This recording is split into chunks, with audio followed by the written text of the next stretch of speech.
มาจากไทยใช่ไหมใช่ครับโอ้พี่น้องนักท่องเที่ยวไทยยินดีต้อนรับเข้าสู่ประเทศลาวนะคะโอ้พี่น้องนักท่องเที่ยวไทยมาเที่ยวลาวเยอะมากอ่ะถอดรองเท้าก่อนเดี๋ยวพี่จับหนูจะไปไหนไปเร็วระวังนะระวังระวังล้มไปเร็วค่ะระวังนะเป็นไงมาเที่ยวลาวสนุกไหม ตอนนี้เดี๋ยวน้องตายสิพาไปแนะนำสถานที่ท่องเที่ยวนะพี่น้องอยู่ที่บ้านเอียงก็ฮะ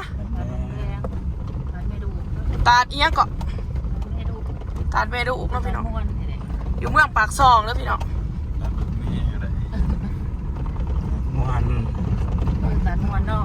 ชมวิวไปบรรยากาศไปดูคนนั้นทั้งกองถ้าไปเขียนซื้อตาใส่ที่หวานเน่าเอิญตะการม่วนนะการชิวะ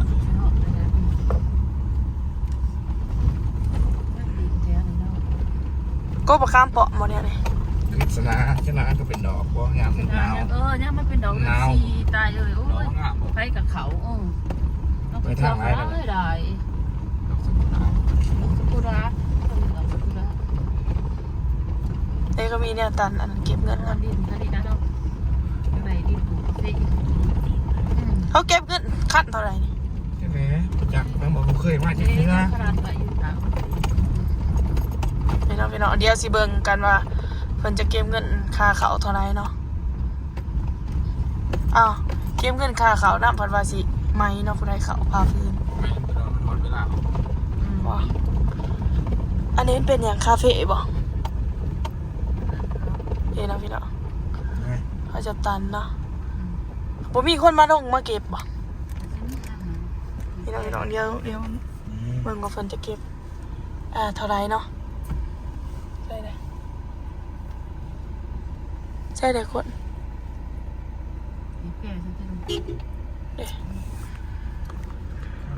นี่นะพี่น้องมีปีเขาเนาะมีปีเขาพร้อมเท่าไหร่ดิ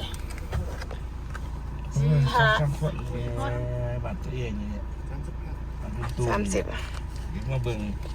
จะได้คักหรือเปล่ามีพลังบ่อยู่ค่ะมีแต่คนไทยคนไทยเนาะพี่น้องมีคนไทย เดี๋ยวไปเบิ่งเนาะ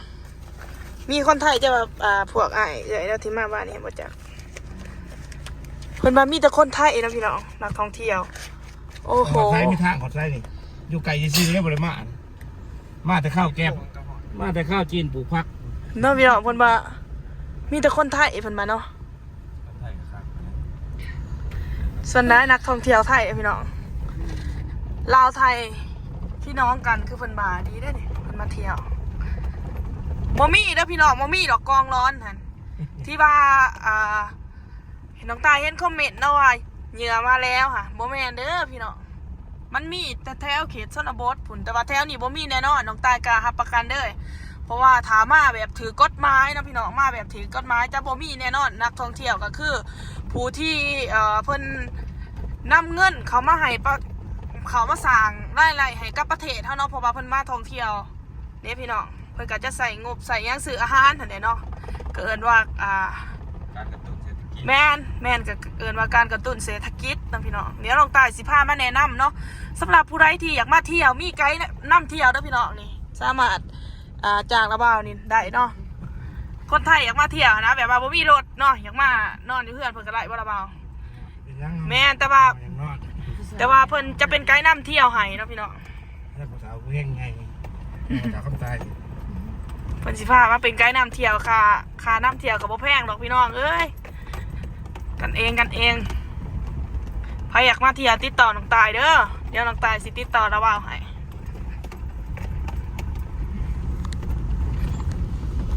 นี่เนาะพี่น้อง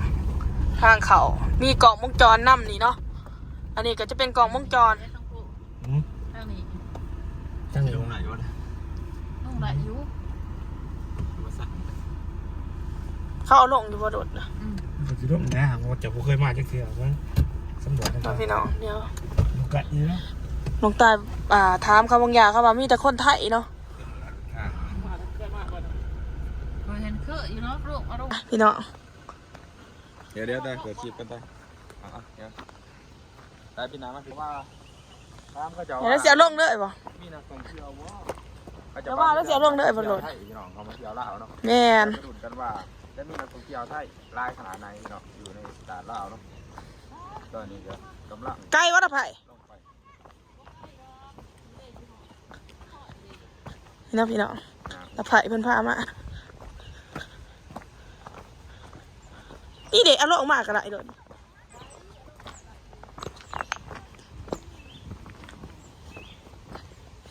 กินหลายเนาะ นี่เนาะพี่น้องโอ้เมื่อกี้ไปเบิ่งว่ามีคนไทยอยู่เนาะ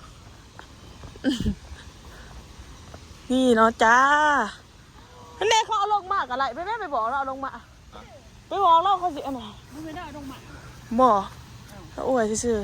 ๆนี่เนาะพี่น้องโอ้นักท่องเที่ยวเนาะเดี๋ยวมาเบิ่งว่าสิมีคนไทยอยู่บ่เนาะอันนี้ป้ายทะเบียนไทยบ่อ๋อคนไทยมาเที่ยวลาวอ้าวนี่เนาะพี่น้องขออนุญาตถ่ายเพิ่นสิให้ถ่ายอยู่บ่เด้เพิ่นสิถามก่อนโอ้เพิ่นเนาะพี่น้องนักท่องเที่ยว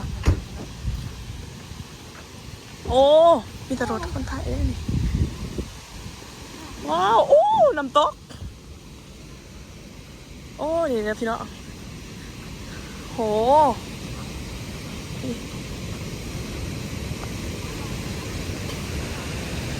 อ้าวโอ้นี่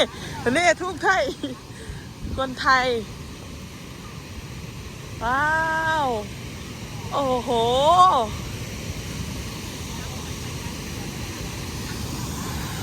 โอ้โหพี่น้องนี่เนาะเดี๋ยวสิไปสัมผัสแล้วน้องตายสิไปสัมผัสกันเนาะพี่น้องโอ้เดี๋ยวบอก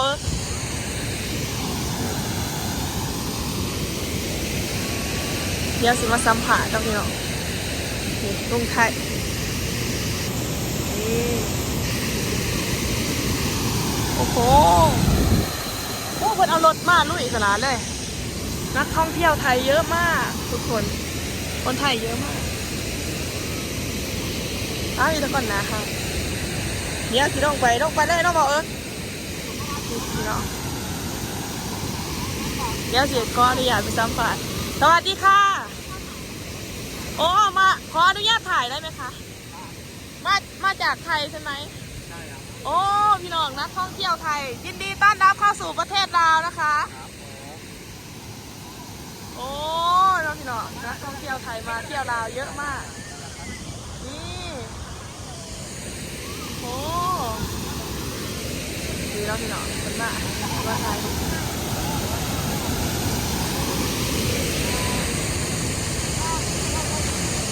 โอ้น้องพี่น้องอ๋อเขาจะมาผักเดี๋ยวมาผักอ่ะเดี๋ยวถ่ายให้ได้ค่ะได้ค่ะนี่เอามามาทิ้งกล่องเลยนะอ่ะเนาะมันเอารถมาเลยโอ้โหเอารถข้ามผังมาไปแม่เป้าไปล่าหนาวเร็วไปล่าหนาวไปโอ้ธรรมชาติหนาวมากระวังล้มนะหนูระวังล้มนะปลดถอดรองเท้าก่อนมาถอดรองเท้าก่อนเดี๋ยวพี่จับหนูจะไปไหนไปเร็วระวังนะระวังล้มไปเร็วค่ะระวังนะเป็นไงมาเที่ยวลาวสนุกไหม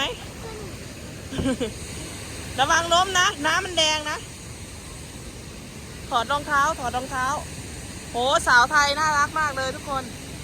ระวังนะพี่จับเดี๋ยวมันดื้นไปเร็วทำไมไม่ถอดรองเท้า เอ้โอ้ยน่านเห็นบ่แดะเห็นไหมเดินระวังล้มนะไปเลย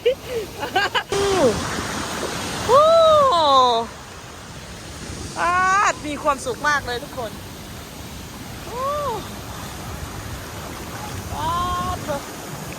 น้ำใสมากเลยนี่จ้ะโอ้มีแต่นักท่องเที่ยวไทยมาเที่ยวเยอะมากรู้จะมาเหรอนี่ก็ถ่ายรูปให้แน่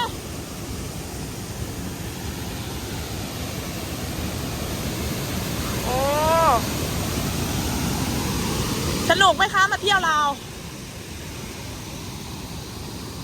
น้ำตกโอ้หนาวโอ้อยู่เบื้องไหนก็มีดิฝั่งนู้นก็มีไปบ่ไปเข้าไป